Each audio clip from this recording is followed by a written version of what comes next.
The God of the Bible loves the buzzer beater moments of life, but I think what gets lost in the shuffle sometimes is he's the one that takes the shot.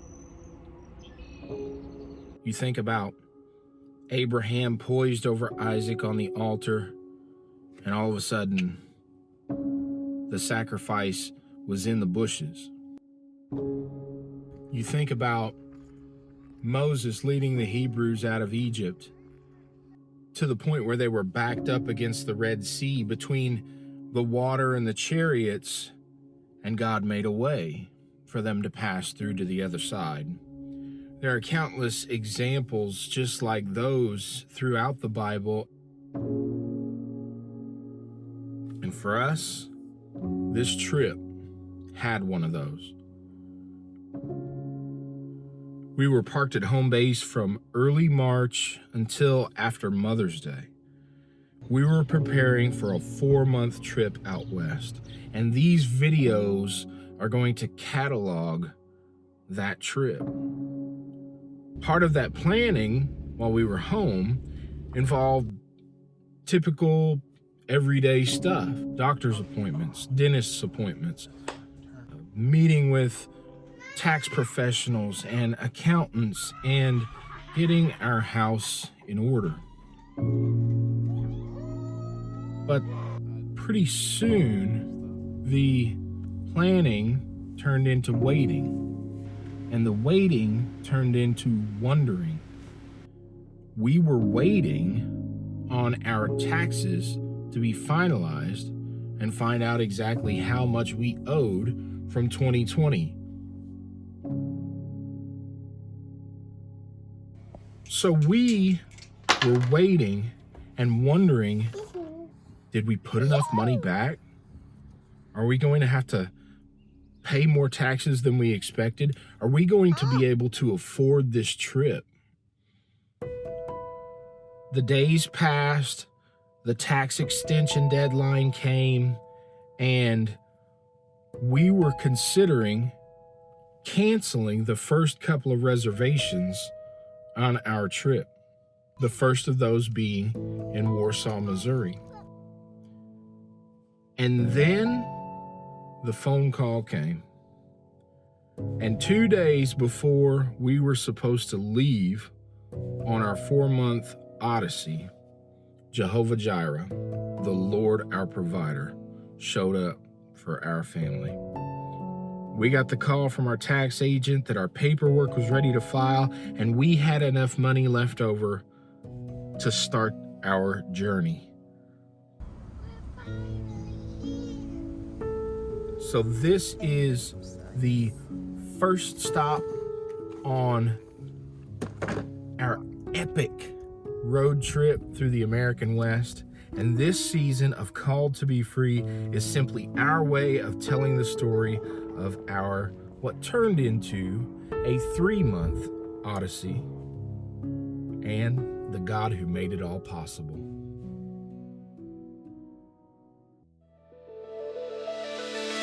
We are John and Michelle, and we believe memories are more valuable than material possessions.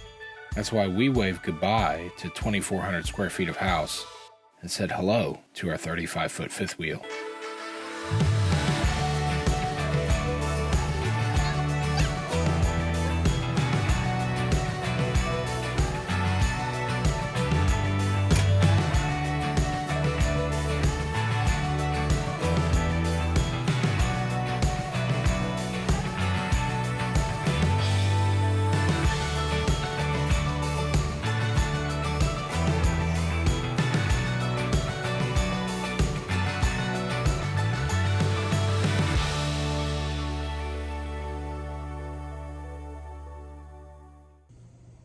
It's the night before we leave to go out west, and we are already exhausted.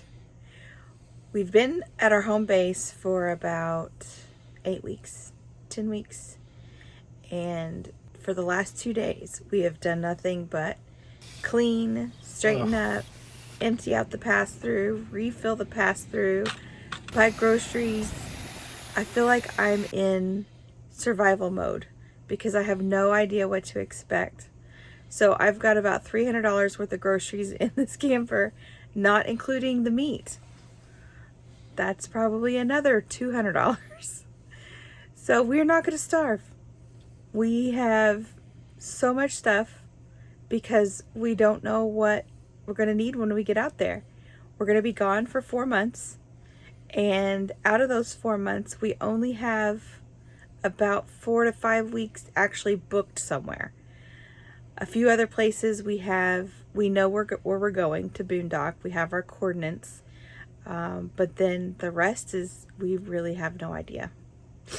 We're just going to see how it is and find places to stop along the way, I guess. But we're tired. We want to get out of here by 9 o'clock tomorrow. So fingers crossed we make that happen. And we're headed to Missouri. And it's going to be a long travel day. It's going to be like 7 hours, 7.5 hours. So we've got another long day ahead tomorrow. But then we'll be able to relax for about 4 or 5 days there in Missouri. It's move day. And it is raining outside, so we have our rain jackets on, don't we? Hi. Where are we going today? You know? We're going to Missouri. Missouri. And it is super rainy. And Daddy's out there getting the hose. Yep, Dad's out finishing everything up. We're going to bring the slides in. Don't do that. We got chocolate milk going. We got donuts in the truck. Are you ready? Yeah. Yeah. Are you ready, Sadie? We're in Texas now. We're not in Texas. Yes, we are. No. It's our first day back on the road in about 8-10 weeks. We just left our home base out of Indiana and crossed over into Illinois. We had our first pit stop this morning already. A lot of unknowns going into this trip. Not sure where we're going to stay, and during a lot of this time, I'm just kind of playing everything by ear. Not sure how that's going to work for us, but we'll see. For me, it was figuring out where stuff was going to go, because this time around we've got new things. We had to determine what's going, what's staying, what do we need, what can we leave behind, maximize our space. And that was kind of the tricky piece for me. This morning specifically, it was raining, so you have to deal with that, but it wasn't that bad. I think I came across like I was more down than I was. Internally, I'm very excited to be back out here. And I never, like, if you would have asked me a year ago when we were supposed to launch, if I was excited, I probably would have said no. I would have had anticipation, nerves, feelings of, you know, what should we expect? What's this going to be like? But now, a year removed from that, we're doing the trip that we were going to do last year, and I'm amped up. I'm excited, especially when I think about the people that we're going to meet along the way. Get on the... We're here. Hey, Baba, we're here. So, Daddy, what are you doing? Are you recording? So I am going to fill our fresh water tank, and I've got my hose. I'm going to get my filter and get hooked up and power fill our freshwater tank so that we have water over the next 5 days while we're here at Tybalt Point. We're in Warsaw, Missouri. Ooh. What? What? Catch it on the replay.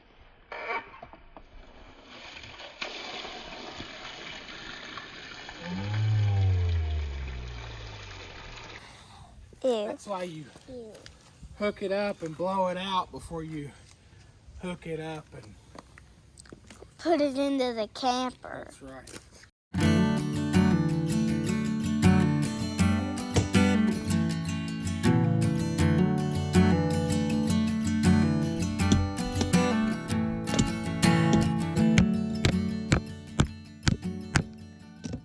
Right now I'm in the process of trying to auto level the stabilization of the RV. It's different everywhere you go. And here we're on a really kind of ragged incline. It's not super steep, but it is, I don't know, irregular. So we're trying to do our best Tetris with our leveling blocks, and what this exposes to me is the necessity to get another set of those.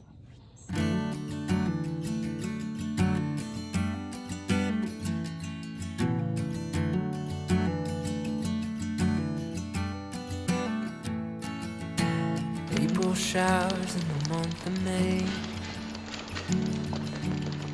The ground's still wet and the sky's still gray, but you're still shining. We are outside of the visitor center at Harry Truman Reservoir in Warsaw, Missouri, and it is raining. It has been raining, so we are going to go inside and explore.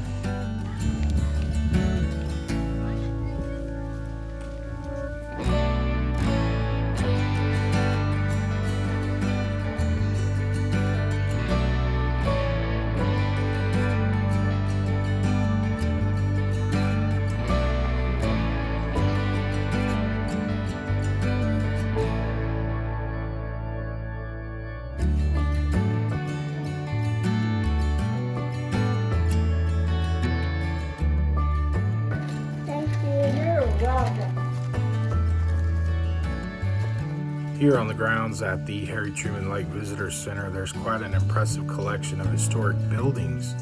Old log cabins from the 1800s and the Hooper House from the 1900s. It's really an impressive selection, and it's cool being able to take the girls through these structures and literally walk through history. It's especially neat for us because Michelle and the girls have been working their way through the Little House on the Prairie series of books.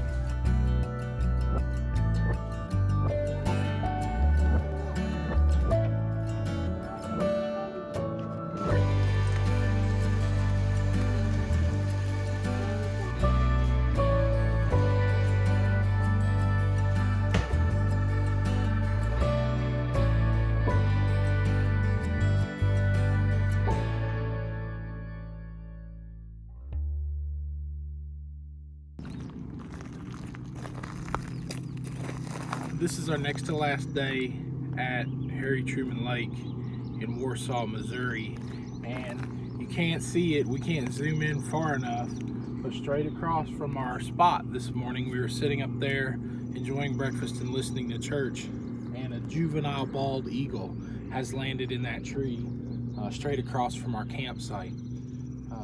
We've had kind of not ideal weather the first few days that we've been here, but today is already making up for that. We've been able to throw our lures in the water and do a little fishing. We've enjoyed breakfast outside. The sun is shining, and we got to see one of the most majestic creatures on God's creation. It's awesome. We've been watching him through the binoculars, and he's just hanging out. I'm glad I got to see him land in the tree, because otherwise we wouldn't have even known he was there. We're, let's see, a pretty significant distance from the ground level to the bottom step of the ladder, and there was no way we were going to be able to boost Michelle up onto the ladder to get up. Huh? Like I'm sweeping the forest up here. Like, well, it's probably a good decision we went ahead and... Huh? It's probably a good decision to climb up there and sweep then, huh? Yeah. So we're kind of in a tricky spot, and I've got video of my first attempt at checking the roof. It was with the drone, and that was probably unwise. I was in the tree, I hit the camper, and then it forced itself to land on the slide. So I don't necessarily know that I'll be doing that anymore, but I was able to get the truck backed up to where Michelle could step across the tailgate to the ladder. So we'll figure out a way to get the job done. That's what this life requires.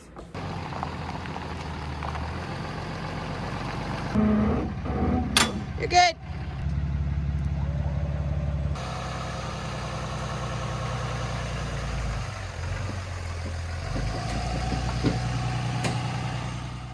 We just finished our first camping trip to a COE. And the COE is the Army Corps of Engineers campgrounds, and this was pretty awesome. We had electric. It was a 30 amp. Not all COEs have electric, but they're almost all by water. We were on Truman Lake, right, just a walk down the hill from the lake, which was amazing. This place had a really nice shower house. There was about 4 or 5 shower stalls and a laundry room. It had $2 washer and dryer, which was pretty awesome because I didn't think we were going to be able to do laundry for a little bit longer, and it was too humid to wash clothes outside because I was afraid they wouldn't dry. The campground attendant she was just so nice. She brought the girls coloring books and coloring crayons and worksheets, and we spent some time over at the visitor center and had a really good time just exploring and see what was all here in Missouri. And we are dumping now and heading to Nebraska. What really made Thibault Campground nice for us was the people that we met. Our neighbors was an older couple that had been bringing their kids for years, just generations of family members and friends who had always went camping together. So there were at least 3 generations there, and they were very warm and welcoming. They invited us over for s'mores, and their daughter took my kids on the paddleboard and let them use the paddleboard. I mean, that they were just good people, and interacting with people like that is probably the highlight of camping. Just meeting people along the way is a really nice perk to this way of living.